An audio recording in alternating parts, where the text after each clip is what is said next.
Every Tuesday.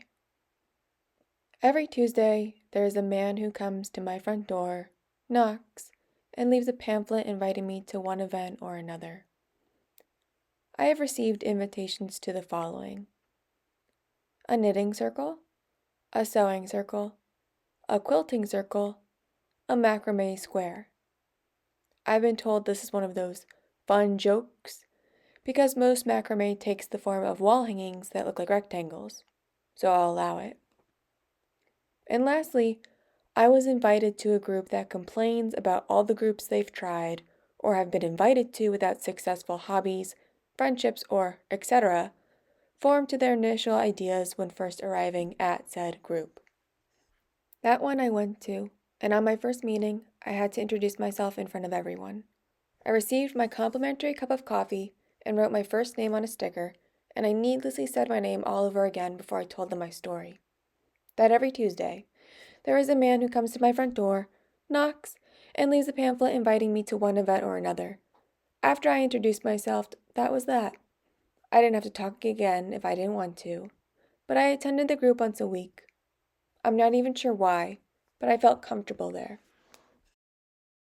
Until I noticed one man in the group kept attending, and he seemed so familiar. He didn't lead the group, but he was invested in it. Leaning forward in his chair, nodding eagerly at whomever spoke. He never looked at me long enough to make me uncomfortable, but he seemed the happiest to be there. I don't know why, as he was there before I ever was, and so I didn't know his story, but I kept waiting to hear it and never did. Paranoia got the better of me. Surely someone who gave me the flyer to attend a group that complains about all the other groups they've been invited to has an ulterior motive. Some sick person who wants to complain and to complain around others who aren't a group type person. I can't figure out who initially began this group or what they hope to achieve from it, yet I went weekly. This week, I was the one to lead the group, and it was only because the other man I recognized asked me to, as I had been there longer.